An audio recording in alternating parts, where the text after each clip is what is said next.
অন্নবী, Roland মার্কেস্টাইন ও Martin Crowe এই তিন শিল্পীর প্রদর্শনীর শিরোনাম শো ইয়োরসেলফ। প্রদর্শনী চলবে 31 আগস্ট পর্যন্ত। প্রদর্শনী ঘুরে এসে জানাচ্ছেন ফাতেমা শাম্মী। বাংলার প্রকৃতির রূপ রস গন্ধ নিয়ে ক্যানভাস রাঙান শিল্পী রেজা অন্নবী। তেমনি নেদারল্যান্ডের শিল্পী রোল্যান্ড মার্কেস্টাইনের ছবিতে মূর্ত হয়েছে তার মনের আর পারিপার্শ্বিক নানাতন্ত্র। আর ব্রাজিলের শিল্পী মার্টিন ক্রো শহুরে রঙিন জীবনের কোলাহল নান্দনিকতায় উপস্থাপন করেছে ক্যানভাসে। Work I make in different cities. Every piece is made in another city, and it reflects my feeling when I was there.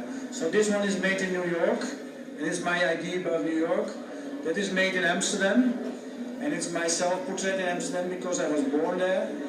And so every work has the feeling of the place.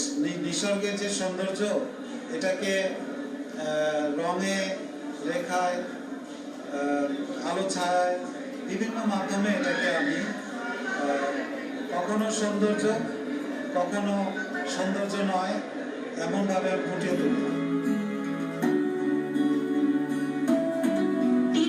ভাষাভাষী আর সংস্কৃতির মানুষ হলেও শিল্পী আর শিল্পের যে ভাষা একই, তারই প্রতিফলন দেখা গেছে প্রদর্শনীর ছবিগুলোতে। নিজস্বতাকে ছাপিয়ে শিল্পীদের শিল্পকর্মগুলো হয়ে উঠেছে বিশ্বজনীন। কাজগুলি সবই আধুনিক ট্রেন্ডে করা, আধুনিক স্টাইলে করা এবং এখনকার কন্টেম্পোরারি ঘটনাগুলি শিল্পকলার ক্ষেত্রে যা হচ্ছে সেই ট্রেন্ডে কাজ করা। গ্যালারি এতেরা শুধু নিজের দেশের নয়, বিশ্বব্যাপী চিত্রকলার অবস্থান তুলে ধরতে চেষ্টা করে। সেই ধারাবাহিকতায় সমসাময়িক সময়ে শিল্পীদের অবস্থা জানান দিতেই এই প্রদর্শনী। বাংলাদেশি কন্টেম্পোরারি আর্ট কন্টেম্পোরারি না, অনেক পুরানো যুগের। কাইয়ুম স্যার, নবী স্যার কন্টেম্পোরারি না। আমরা দেখাতে চাচ্ছি যে না, দে আর কন্টেম্পোরারি, দ্যাটস বাংলাদেশি কন্টেম্পোরারি। সব জগতে যে কন্টেম্পোরারি এক হতে হবে এটা কোথাও লেখা নেই।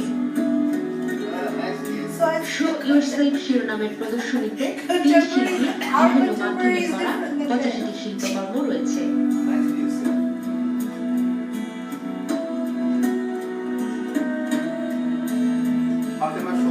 ফাতেমা শাম্মী, একাত্তর, ঢাকা।